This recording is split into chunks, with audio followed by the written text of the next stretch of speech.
Hello, I'm Todd Starnes. We are just days away from this guy announcing his plans for 2016. Louisiana Governor Bobby Jindal favored most highly above evangelical conservatives. Governor, welcome to the Fox News Corner of the World. Todd, great to be back with you. Always good to see you, sir. Thank you for having me. And I want to start off, before we get into the politics, very serious, very somber situation happening in Charleston, South Carolina. The church shooting last night. A lot of the candidates are weighing in on this. I want to get your thoughts. Well, first of all, look, our thoughts and prayers go with the families of those that lost their lives. 9 deaths. You can't even begin to describe how horrific this is. You've got men and women in a church Bible study.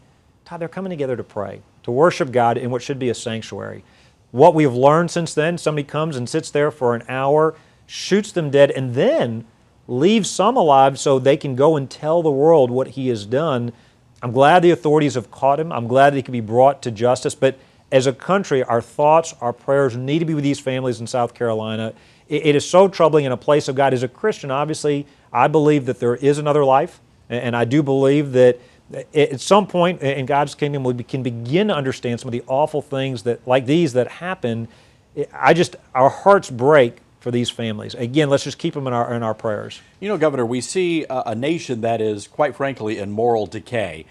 We are a nation adrift, and people are looking for answers, especially when things like this happen. And I know many of your fellow Republicans, especially establishment Republicans, they really don't want those issues talking about faith and morality. They don't want these talked about in the big picture. But I don't know. I suspect that you, like me, agreed that we need to be talking about these things. Absolutely. Ironically, we were in South Carolina just several days ago doing something called The Response. We had done one of these in Baton Rouge back in January. There was one in Texas before that a couple of years ago. And I think their goal is to get this in every state. And the idea is it's a call for a spiritual awakening in America.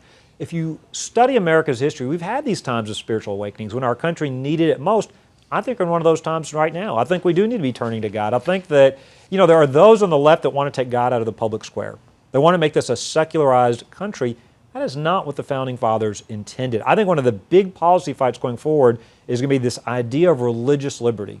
God does belong in the public square. Americans have the First Amendment right to live their lives according to their conscience, according to their religious beliefs, especially when they're not hurting other people. All right, let's talk about that, this race. We've got a Fox News poll, and they've been talking to folks out there about who they prefer to run for the White House. And Governor, I got hate to break the bad news to you here, but you come in dead last, 1%. Well, I'll tell you a couple of things. One, if I decide to run, it won't be based on polls, fundraisers, or consultants. When I first ran for governor in Louisiana, I was polling within the margin of error. If I decide to run, it's about making big changes for our country. We don't need to just send a Republican to the White House. We need to send somebody there that's going to fix the American dream. Right now, this president is trying to change the American dream into being the European nightmare. He's trying to make it all about government dependence and debt and spending and more regulations. That's not what made this country great. So we need somebody who's going to go and change things. I can do that. In Louisiana, we've cut our budget 26%. Over 30,000 fewer state government bureaucrats than the day I took office, and our private sector economy is doing well. Also, I'm the only potential candidate that's got detailed plans on health care, energy, education, rebuilding our nation's defense. We don't need a talker in the White House. We need a doer. Well, look, aside from getting Phil Robertson and Miss Kay out there on your behalf, I mean, what are you going to do to get that message resonating with the Republicans? Because, look, even if you don't buy into the polls, it's still 1%, Governor. Well, I think for me, the opportunity will be, if I decide to get in this, is spending time in front of voters. There are a lot of candidates that can give a speech. They can maybe even do a TV ad. But it's being able to answer the third or fourth question, the tough questions. We can do that. I don't know why these other Republicans haven't come up with detailed plans. Look, every Republican says they want to get rid of Obamacare, and it's a great one-liner, but it's more than a one-liner. We've presented a detailed plan organized around 3 principles, 16 specific changes that can be done. Let's get rid of all of Obamacare. So, look, we've been busy governing our state. We just finished our legislative session. If we decide to run, we'll get in it to win it. We'll spend a lot of time in front of the voters, and I think as we do that, they'll see we're the only ones with a proven track record, the only one with detailed plans, but most importantly, we're going to upset the apple cart. There are too many people that say, well, you can't repeal Obamacare, you can't balance the budget, you can't shrink the size of government. That's all nonsense. If we don't do those things, we don't do those things, America's future won't be as bright as it should be. There are some issues within the party, though, that are causing consternation, especially among the country club Republicans. You got the gay marriage decision probably coming up on Monday.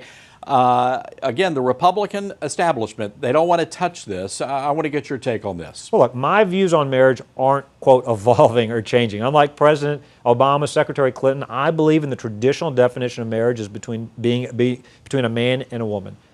I hope the court doesn't overturn what has been decided at the state level. In Louisiana, it's in our Constitution. A federal judge has affirmed that. This issue is bigger than marriage. Regardless of what the court says, we need to fight for religious liberty. What's happening today, Christian business owners are being fined thousands of dollars simply for wanting to follow their conscience. Bakers, musicians, others, florists that don't want to participate in wedding ceremonies that violate their beliefs. You saw this unholy alliance between corporate America and the radical left in Indiana and Arkansas trying to fight religious liberty laws.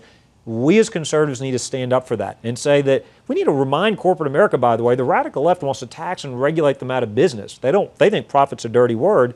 Republican Party is not the party of big government. We shouldn't be the party of big business. Governor, either. we don't have a lot of time here. I do want to get your take on Common Core, though. I mean, I don't get Jeb Bush.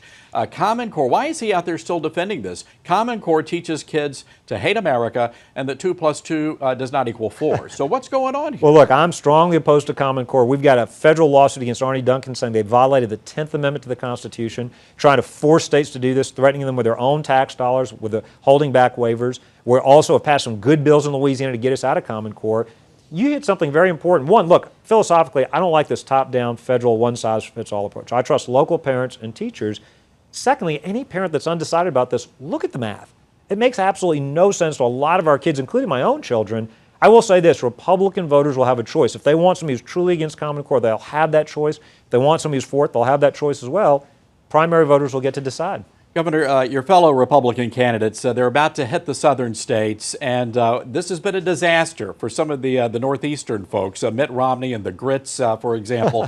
Any advice you can give folks like Chris Christie, and as he comes down to, say, Louisiana, tries out the crawfish etouffee or the boudin? Well, look, I think Louisiana, all these, they call it the SEC primary. You and I can relate to that. This is true. And so there are about 9 southern states that will be voting at the same time after South Carolina, which I think, by the way, would be good for me if I were a candidate.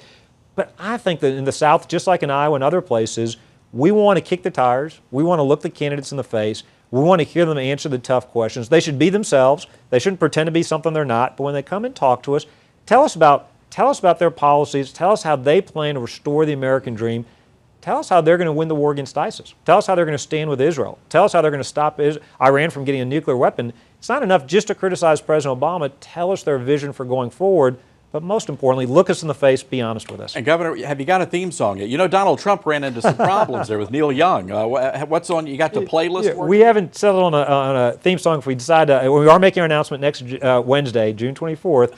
So, you know, I'm a child of the 70s and the 80s, and so, you know, I do like the Eye of the Tiger. You remember from the Rocky movies? I do remember that. It's a great song. As long as you stay away from the Broadway show tunes, I think you'll be okay. Well, nothing against Broadway. You and I both know, Tiger has double meaning for a Louisiana boy too. For the LSU Tigers, there's a lot to. This is true. But we're not picking a song yet. I'm just saying it's got a lot to recommend it. Governor, thanks a lot. Thanks, Todd. All right. Hey, thank you folks for watching. Be sure to check out ToddStarnes.com for all my commentaries.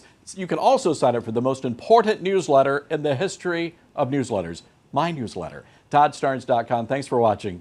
I'm Todd Starnes.